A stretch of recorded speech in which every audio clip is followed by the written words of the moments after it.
En primer lugar, los factores de cambio que impactan sobre esta situación de la defensa en Sudamérica, fundamentalmente dos que son muy importantes y que han cambiado la situación internacional. En primer lugar, por supuesto, la transición, el cambio de la estructura internacional, el llamado momento unipolar, a esta situación nueva que puede ser una bipolaridad o puede ser, todavía está esto en tránsito hacia esa nueva situación.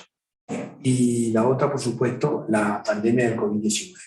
Impactó fuertemente al mundo y en especial a Sudamérica. Tenemos luego el impacto de estos dos fenómenos sobre la región, un breve repaso de la situación de la defensa en Sudamérica y discutiremos algunos desafíos futuros. La situación, como dijimos, cambia fundamentalmente por esta transición, que hay muchas visiones y muchas opiniones con respecto a lo que está ocurriendo.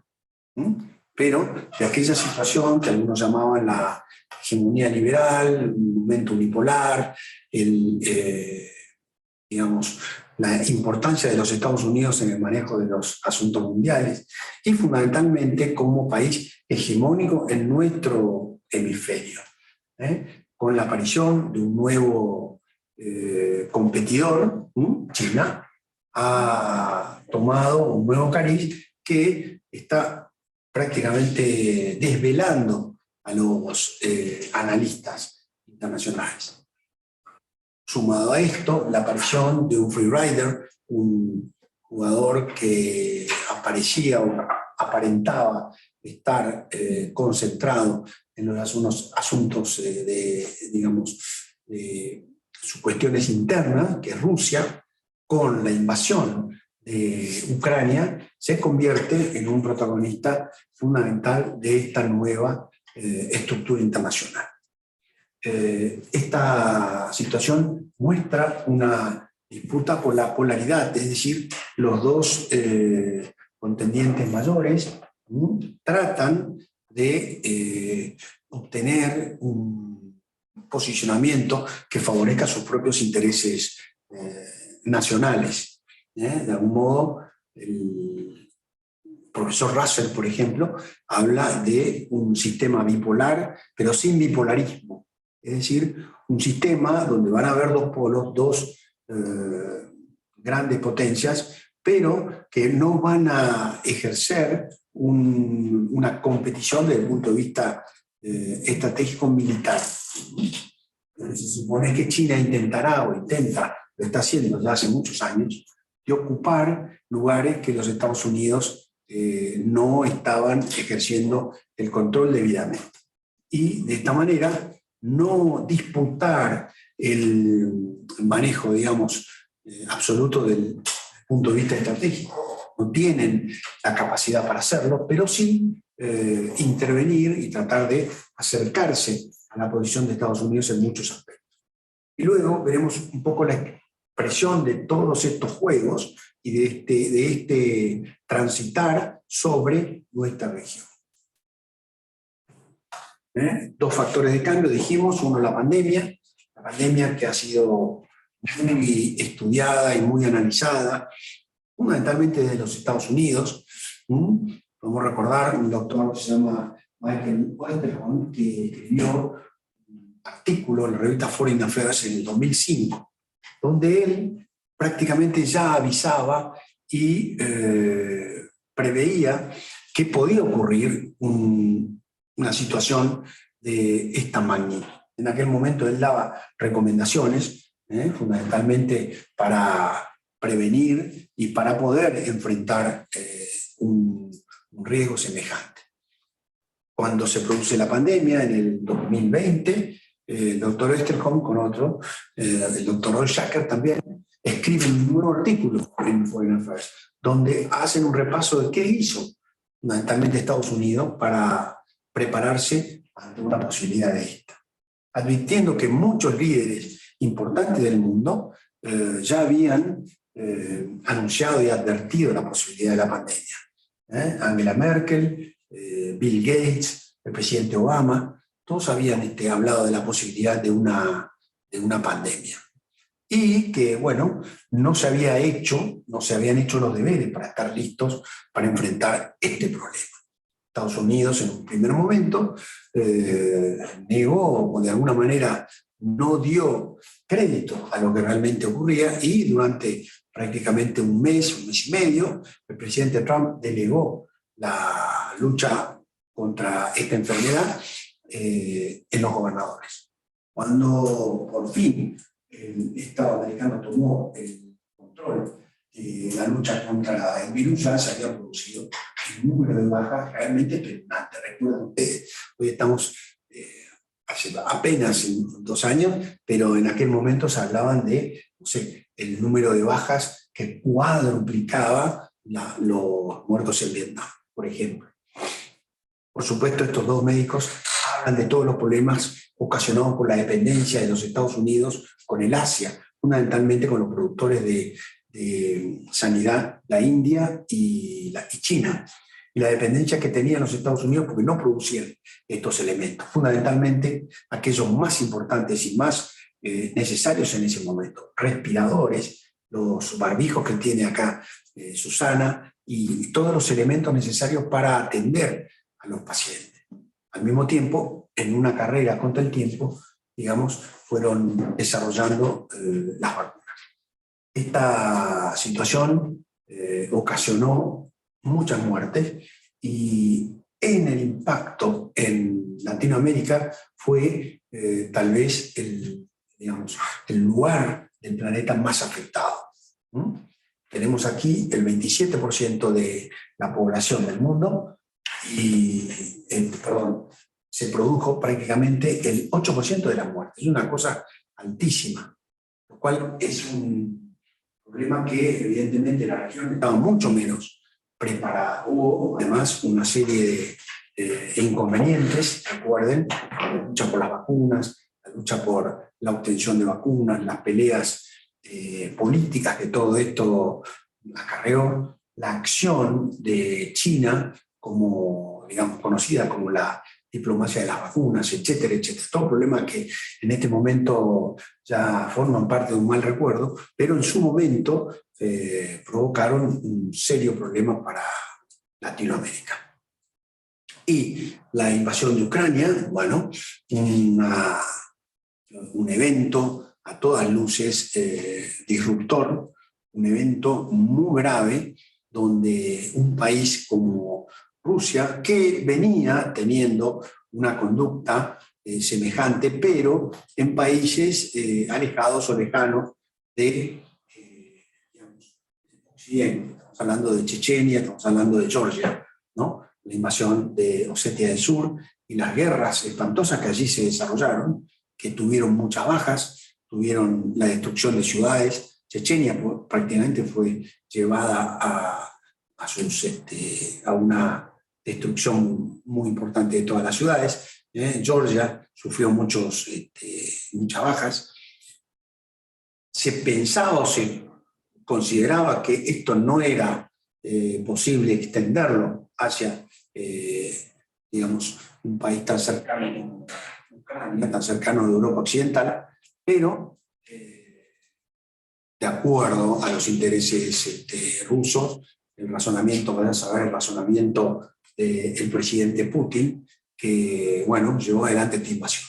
Que muchos negaban, muchos analistas, no así los Estados Unidos, y, bueno, cuando se produjo, de alguna manera, sorprendió a algunos y a otros no tanto. A quien menos sorprendió fue Ucrania. Evidentemente, desde el año 2014, en que hubo un problema gravísimo en Ucrania, ¿te recuerdan? Lo que ocurrió allí, el gobierno ucraniano que había sido elegido para acercar el país a la Unión Europea, cambió de rumbo y se volcó nuevamente hacia Rusia. Lo que ocasionó la rebelión del pueblo fundamentalmente de Kiev, el evento llamado como Euromaidán, por la plaza Maidán, donde durante prácticamente 3 meses los ciudadanos ucranianos se defendieron de, digamos, de la imposición de presidente Poroshenko. El presidente finalmente fue desplazado de su cargo y Ucrania, digamos, la rebelión tuvo éxito. La reacción rusa fue a través de un movimiento sigiloso, muy bien planificado, muy bien ejecutado, ¿no? Se concretó la anexión de Crimea, lo cual a los ucranianos les hizo ver, y también a Occidente, que esto venía realmente muy, muy mal. A partir de ahí, los ucranianos se prepararon, se entrenaron, recibieron apoyo y entrenamiento por parte de Occidente, fundamentalmente del Reino Unido y de los Estados Unidos, así como también armamento. Por lo tanto, cuando se produjo la invasión rusa, las fuerzas ucranianas estaban mejor preparadas de lo que se esperaba y dieron una resistencia mucho más potente de la que se esperaba también. A 7 meses, hoy estamos oyendo que las fuerzas ucranianas están realizando fuertes contraataques al norte, recuperando terreno y manteniendo a raya en la zona del este, donde Rusia ha concentrado sus tropas. El presidente ruso ha llamado a una movilización que ha sido muy resistida y bueno, provocó la huida de muchos jóvenes de Rusia. Por lo tanto, se espera que esta guerra se extienda mucho en el tiempo. Pero lo que sí también se ve es que Occidente, después de la reunión de la OTAN en julio pasado, se decidió finalmente o de manera formal que iban a sostener a Ucrania y que la iban a defender. Llevando el liderazgo del presidente Biden de estas reuniones, la reunión en la OTAN, otra reunión en la Unión Europea y también en el G8. En todos estos grupos, Estados Unidos lideró la cohesión de todos los miembros de la alianza para defender Ucrania. Al mismo tiempo, aparecieron en Europa fuertes liderazgos que no se conocían. En primer lugar, el presidente Zelensky de Ucrania. En segundo lugar, la presidenta de la Comisión Europea, Ursula von der Leyen, que se ha convertido en un líder muy potente. La semana pasada recibió a la mujer de Zelensky en el Parlamento de Estrasburgo, donde con la bandera de Ucrania y la bandera de la Unión Europea dio una arenga casi militar, hablando de victoria, hablando de combate y hablando de que Putin sería derrotado y que Europa prevalecería. Esto es una decisión muy fuerte por parte de una líder alemana, una mujer de 63 años, que había sido ministra de Defensa de Alemania, un antecedente muy poco favorable a una situación de crisis como esta. Pero ella ha concertado todas las acciones para establecer sanciones fuertes sobre Rusia con respecto a esta invasión. Del mismo modo que Jens Stoltenberg, el secretario general de la OTAN, también un hombre que había sido primer ministro de su país, Noruega, un país tranquilo, y que estaba, cuando fue llamado a tomar el puesto, estaba trabajando en un banco y haciendo mucho dinero. Y ese hombre demostró también una fortaleza y una firmeza en la defensa y en la cohesión. La alianza es una organización muy compleja y muy difícil de conducir porque todas las decisiones se toman por unanimidad. Un solo miembro dice no y es no. Y esto pasó con el evento del ingreso de Suecia y Finlandia a la OTAN. Turquía se negaba, una fuerte tarea diplomática por parte de los demás países, y en una negociación donde Suecia afirmó que no apoyaría a los países kurdos, perdón, a las milicias kurdas, y de ese modo Turquía aceptó que fueran integrantes de la Alianza Atlántica. Todo esto muestra un cambio muy grande en la situación internacional. La vieja Europa, la llamaba Donald Rumsfeld hace una década, ha demostrado que no es tan vieja y que no está de ninguna manera debilitada ni en decadencia. Han demostrado una fibra que, bueno, en esta situación tan crítica lo han demostrado. Lo que ha ocurrido también entonces con esto es algo que se llama, le dicen, el retorno a la geopolítica. Geopolítica prácticamente de la teoría original, no aquella pseudociencia nazi que deformó la teoría de Mackinder, de principio de siglo, donde volvió a analizar y a tener en cuenta la influencia de los factores territoriales y geográficos sobre la política. Entonces, estos países han vuelto a analizar estas cuestiones desde el punto de vista de sus propios intereses y de los intereses fundamentalmente de las regiones. Hay un gran texto que yo recomiendo, un libro de Andrés Servín, se llama Guerra y Transición Global, donde él analiza todas las reuniones y estrategias por parte de China y Rusia, ¿no? Y también las estrategias de Europa y Estados Unidos para enfrentar esta nueva situación de la bipolaridad entre China y los Estados Unidos. La estrategia rusa, parecida a la soviética, de concentrarse en el área de Eurasia, con el objetivo de evitar que los dólares estadounidenses entraran a esa región, y bueno, la estrategia de la ruta de la seda por parte de China, para lograr la hegemonía fundamentalmente sobre el mar del sur de la China, recuperación de Taiwán, etcétera, etcétera. Ambas estrategias, en varias circunstancias, se buscaron, digamos, compatibilizarlas, aunque en la última reunión, en un grupo de Shanghái, se llama, que tanto Xi Jinping como el presidente de la India, ambos miembros de esta asociación, no apoyaron directamente la invasión rusa a Ucrania. Estas circunstancias hacen pensar que nuevamente los bloques empiezan a moverse con esta manera de entender la realidad de la geopolítica. Y también enfrentando desafíos globales, ¿sí? Desafíos globales, el cambio climático, conocido, las catástrofes naturales también. Tenemos acá el problema de las ballenas que ya mencionamos, la proliferación, que volvió nuevamente a ser tenida en cuenta. La proliferación nuclear es una cuestión que aparentemente había sido saldada al fin de la Guerra Fría. Sin embargo, nuevamente esta situación volvió al tablero, fundamentalmente con estas amenazas por parte de Putin de utilizar el arma nuclear si su territorio era invadido. A ver, es un poco una idea de cómo tenemos a Rusia y China con los Estados Unidos, y desafíos globales. Hay un choque ahí que convierten a esta, como ha llamado un analista norteamericano muy conocido, Peter Haas, la década peligrosa.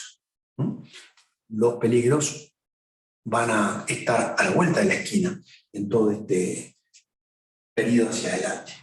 Y luego, el desafío entre China y los Estados Unidos, yo les voy a mostrar algunos gráficos muy rápidamente, después, por supuesto, les daré la presentación, donde la inserción de China con sus capitales y su comercio en nuestra región han producido una preocupación en los Estados Unidos, que ha decidido cambiar su actitud frente a China desde el punto de vista económico. Aquí ya hay muchos autores que dicen el error estratégico, mencionan el error estratégico de los Estados Unidos y de Occidente, que pensaban que si dejaban crecer económicamente a China, se iba a incorporar al mundo capitalista e iba a aceptar las reglas del mundo capitalista. Bueno, esto no ocurrió. todo esto está nuevamente en revisión. Este desafío, que el comercio de China con nuestra región altera las relaciones de nuestra región estratégica con los Estados Unidos. Inversiones y infraestructura, tanto en puertos como en bases. Saben, por tocar el tema de la Argentina, tenemos una base aeroespacial en Neuquén, que no se sabe bien qué tarea está desarrollando, y hay una fuerte apuesta de una compañía estatal china para solventar la creación, la formación de un puerto en Ushuaia. Este puerto se haría o se busca, Argentina busca, para proveer apoyo logístico a la tarea en la Antártida. La presencia de China en estos lugares ha llamado la atención de los Estados Unidos, que en el 2018, en su documento de estrategia de defensa nacional, ha mencionado a China como un competidor y que estas cuestiones ya no iban a ser aceptadas. En 2021, ya el presidente Biden retoma esta idea y llama a China un competidor, y bueno, esto ha pasado de una situación de aceptación a un llamado de atención fuerte a la región. Y después también tecnologías estándares, digo acá, que significa o se refiere fundamentalmente a las teorías de del 5G, que Huawei está desarrollando y que tienen interés, por supuesto, de colocarlas en nuestra región. Estas son cuestiones que Estados Unidos ha dicho tajantemente que constituyen un riesgo estratégico para los Estados Unidos. Para Sudamérica, tanto la invasión de Ucrania ha provocado una crisis alimentaria y energética a nivel planetario. Ustedes saben que al respecto constituye para la Argentina tanto un problema como una oportunidad. Como grandes productores de alimentos, y también tenemos el potencial de producir energía, gas, vaca muerta, etc. Estas situaciones, como digo, son cuestiones dilemáticas, un problema, pero al mismo tiempo una oportunidad. Proliferación, ya hablamos, cambio climático. El cambio climático estamos abiertos, conscientes de que nos afecta, vemos en las situaciones de sequía y todos los problemas que ha traído para el campo en la Argentina, pero también sabemos que la Argentina tiene mucho para proveer para la reconversión de los medios energéticos a una energía verde, fundamentalmente por la cantidad de minerales estratégicos que tenemos aquí, que son utilizados muy directamente en la conversión de estos sistemas energéticos: el litio, manganeso, cobre, cobalto, etc. Y bueno, también las amenazas transnacionales, que este es un problema bastante más endémico, las organizaciones criminales, el narcotráfico, que afectan muy directamente a nuestra región, a Sudamérica. Sabiendo que es acá, en Sudamérica, donde se produce la droga de mayor calidad, y sabiendo también el altísimo valor que tiene la producción de estas sustancias. Entonces vemos acá pandemia, cambio climático, crisis, crimen organizado. Acá tenemos algunas imágenes. Arriba vemos en colores, los colores más oscuros son los países que tienen un más alto índice de producción per cápita de alimentos. Eso muestra que estamos en una muy buena condición. Aquí vemos las cuencas de gas y de petróleo que todo el mundo, y la Argentina tiene una Vaca Muerta, la segunda cuenca más importante de gas y petróleo no convencional.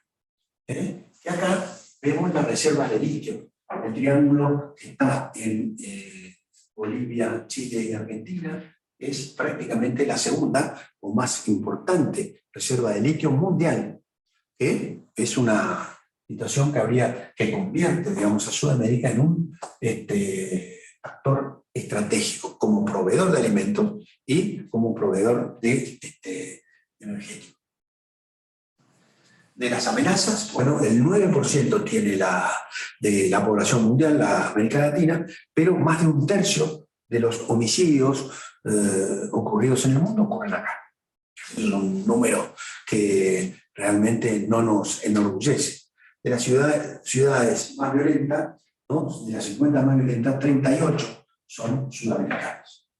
La medición de homicidios evidencia una alta heterogeneidad entre los países. Es muy difícil comparar México con Colombia y con Brasil o la Argentina. Pero es un fenómeno que en todos estos países se verifica. La defensa en Sudamérica está también marcada por, primero, la baja incidencia de los enfrentamientos interestatales. Es decir, podríamos decir, siglo XX, la guerra del Chaco entre Bolivia y Paraguay, luego un incidente que fue rápidamente solucionado desde el punto de vista diplomático entre Ecuador y Perú, la guerra de las Malvinas con una potencia extraterritorial.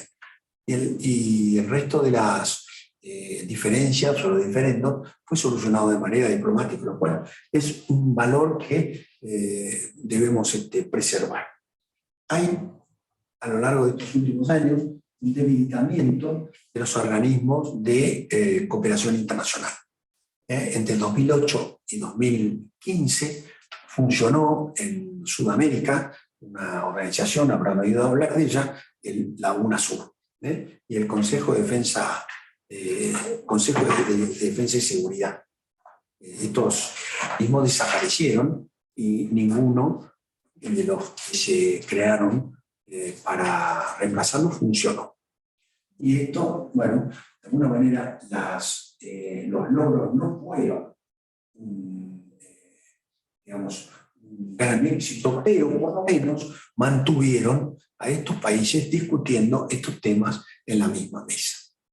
Recuerden, esto provino de una iniciativa muy fuerte del Brasil, del no tan bien considerado Foro de San Pablo, pero que grandes estrategos en la misma y buena tradición geopolítica de Brasil, como Mangabeira Unger, Nelson Jobim, pensaron esta idea, incluso recorrieron toda Sudamérica para lograr, digamos, adhesiones a este organismo.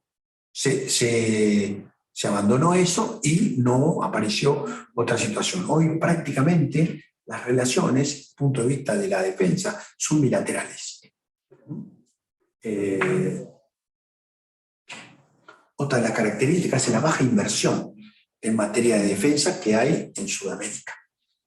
Poco producto también de esta ausencia de conflictos interestatales, pero al mismo tiempo, digamos, vamos a ver unos gráficos ahora, la situación de inestabilidad que de alguna manera esta falta de inversión produce en la región.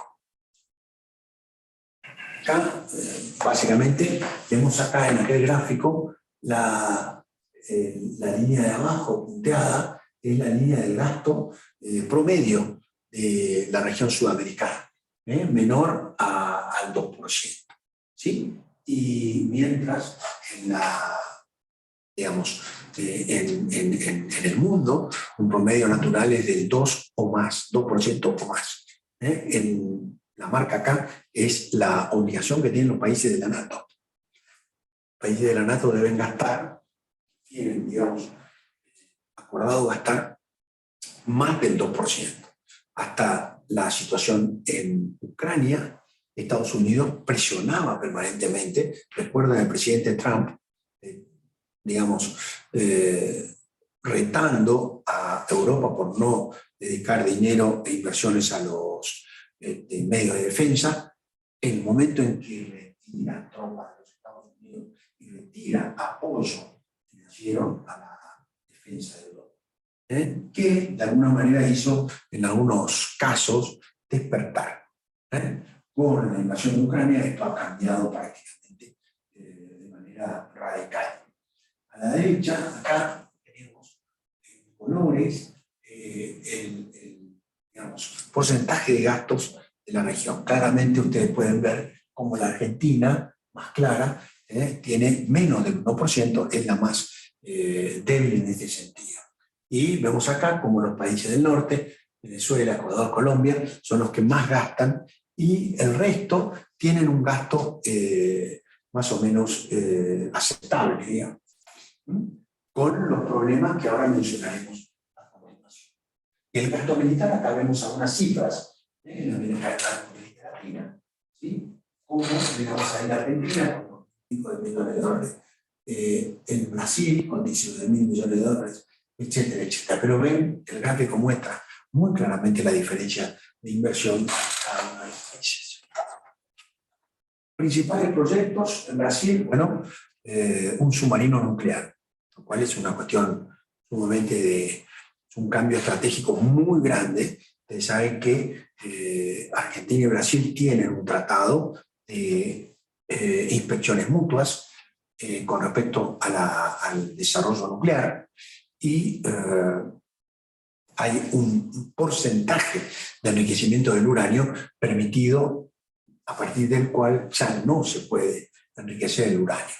Para crear un submarino atómico, el motor, la pila, debería tener uranio enriquecido casi al 90%, lo cual, bueno, en el momento en que esto ocurra, se discutirá. Desde la firma de ese tratado, el tratado de no proliferación y el tratado de acuerdo mutuo entre Brasil y Argentina, nunca ha habido problemas y siempre se ha mantenido esto como una zona libre de armas nucleares. En Chile están ahora trabajando en la modernización de los tanques Leopard, que esos ya hace décadas que recibieron comprar eléctrica, y los aviones F-16. Y ahora, hace poco, hace menos de un mes, recibieron dos aviones Sentry, tres que son de guerra electrónica, entregados por el Reino Unido. Esto marca, de alguna manera, las buenas relaciones estratégicas militares que tiene el Reino Unido con Chile. En la Argentina hay tres proyectos muy importantes que se están discutiendo. Hay un fondo para la defensa que a mediano plazo se apunta a completar la flota de submarinos que con el hundimiento de San Juan ya no contamos. Luego, blindados a rueda, para dotar a una brigada blindada a rueda, alrededor de 180, 190 blindados, y el caza multirol, es un caza supersónico, un caza importante, para lo cual todavía se está discutiendo. Sabemos allí que tenemos el veto del Reino Unido para muchos de estos cazabombarderos, pero se está trabajando en esto. Situación, digamos, en los países de Sudamérica con respecto a potencias extrarregionales. Esto es interesante porque vemos que Colombia, después del Plan Colombia, que nos ayudó a vencer a la guerrilla colombiana, por lo menos no vencer, pero a llevarnos, lo que se llamó la dejación de las armas, Colombia respondió con un aporte militar a varias operaciones, incluso en Afganistán. Para lo cual entonces Colombia fue designado aliado global de la OTAN, ¿sí? En el 2017. Y luego aliado preferencial de los Estados Unidos, fuera de la OTAN. Chile es muy cercano a la OTAN. Cercano a la OTAN significa que trabaja en coordinación con los Estados Unidos y, como dijimos, con el Reino Unido. Y la Argentina y Brasil tienen ese estatus de aliado extra-OTAN, que es una condición que el Congreso norteamericano otorga. A la Argentina se la otorgó en los 90, en los 98, con la Argentina había participado durante tanto tiempo y con tan buen desempeño en operaciones de paz, digamos, ¿no? Y de Brasil en el 2015, hace poco. Desafíos comunes hacia adelante, bueno, protección de nuestros recursos comunes, recursos naturales. Ahí podríamos mencionar el gran problema que tiene Brasil con respecto al Amazonas, que el Amazonas, los brasileños dicen, es de Brasil, Brasil lo tiene que defender. Y han aparecido algunos países, Francia por ejemplo, que dicen que el Amazonas pertenece a la humanidad. Y pretenden interferir en el Brasil de alguna manera. Al mismo tiempo que reciben fuertes inputs de organizaciones ambientalistas verdes que quieren trabajar y meterse dentro de esta región. Conociendo Brasil, nosotros sabemos su historia y su determinación, va a ser muy difícil que ellos accedan a estas situaciones. Mantener niveles de autonomía, bueno, es una cuestión natural, más aún en este momento donde se está produciendo un recalentamiento entre estos polos que se enfrentan en esta nueva, digamos, que algunos llaman una nueva guerra, que no es desde el momento en que Rusia invadió Ucrania, pero que tiene las mismas características de dos grandes superpotencias que están enfrentados. Es difícil mantener el equilibrio. Hay un paper, un trabajo clásico de Roberto Russell y Fabián Calle sobre las periferias penetradas, ¿no? Donde llama a Sudamérica una periferia del, podemos llamarle como querramos, el imperio norteamericano, el país hegemónico, la gran potencia, ¿no? Pero ese país mantenía durante mucho tiempo el control hegemónico de la región. Y ahora fue penetrada por este embate chino muy importante que ha, digamos, invertido fundamentalmente en Panamá, El Salvador, en Ecuador, en varios lugares. Europa mismo tiene problemas con estas cuestiones, con las inversiones chinas, ¿no? El caso del país muy pequeño, Montenegro, antiguo miembro de la ex Yugoslavia, que recibió créditos para construir carreteras. En un momento no pudo pagar, y entonces China le dijo, bueno, págame con territorio. Montenegro salió disparando a pedir auxilio a la Unión Europea. Entorno global militarizado, esto es muy claro, no es una situación parecida. 2 años atrás, esta situación ha recalentado digamos, el enfrentamiento entre las potencias. Y, por supuesto, competencia hacia las mares y la Antártida, que empieza a partir de la posibilidad de China de querer ocupar lugares que antes solamente no se movían tropas, barcos occidentales. Respecto al caso más notable acá, es el Tratado del AUKUS, donde Australia durante décadas se mantuvo en esta situación de equilibrio entre su socio comercial, China, y su socio estratégico, los Estados Unidos. El primer ministro anterior, Scott Morrison, llegó a la conclusión de que ya no era posible, porque, bueno, ocurrieron ahí eventos muy graves para Australia. En primer lugar, Australia pidió una investigación del inicio del COVID-19 que China lo tomó como una ofensa y empezó con sanciones económicas, continuó con denuncias graves contra Australia. Australia se dio cuenta de que la cuestión con China no iba a ser igual que antes.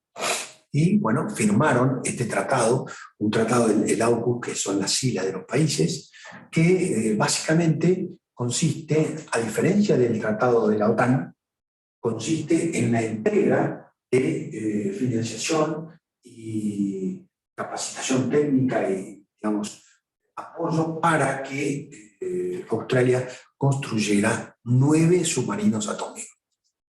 Es un cambio estratégico para realmente importante. Siempre Australia fue el portaaviones natural de Occidente en el océano Indo-Pacífico. Por eso se llama, o le llaman a la estrategia de Occidente allí, la estrategia del Indo-Pacífico. Una consideración, digamos, de nomenclatura del mar, pero que tiene incidencias muy fuertes sobre la estrategia. Obviamente, China pretende adueñarse o ejercer el control sobre el mar del sur de la China. Estas dos estrategias están jugando y trabajando con todos los países. Los países ribereños del mar de la China están todos muy asustados, Filipinas, Vietnam, etcétera, etcétera. Por supuesto, el enemigo mortal de China, Japón, frente a estos movimientos que ha hecho China en ese mar. Lo mismo también el problema de Taiwán, que llega hasta Sudamérica, porque de los pocos países, 14, que aceptaron digamos, la existencia del Estado de Taiwán, 9 eran latinoamericanos. A partir del avance, digamos, chino tan potente, 4 ya desistieron. Es muy fácil darse cuenta de la incidencia de China con mucho capital en países que están en problemas financieros y en países que necesitan obras de infraestructura, que es lo que ofrece China. Y es lo que Estados Unidos, infraestructuras estratégicas, no son bienvenidas. Desafío común es participación en operaciones de paz. Las investigaciones que muestran, con esto terminamos, que la cantidad de operaciones de paz ha bajado mucho. Primero por la pandemia, de 120.000 hombres pasaron a 80.000 hombres en fuerza de paz. Y luego por diferentes complicaciones. Esta situación de cambio político también hace que las operaciones de paz disminuyan. Pero al mismo tiempo sabemos que hay más de 80 millones de refugiados en el mundo. ¿Quién atiende a esos refugiados? Las Naciones Unidas. ¿Y con qué protege o con qué puede llevar adelante esa tarea Naciones Unidas? Con las tropas de paz. Así que es un problema que nuestros países, que hemos sido participantes en el caso de Haití, bastante exitosos, digamos, tenemos que tener en cuenta. Catástrofes y pandemia, cambio climático y, por supuesto, la lucha contra el crimen organizado, de acuerdo a las legislaciones de los diferentes países. En Argentina, ustedes saben que la legislación no permite a las Fuerzas Armadas participar en la lucha contra el narcotráfico, solamente el apoyo logístico a las fuerzas de seguridad. Pero en otros países esto es diferente.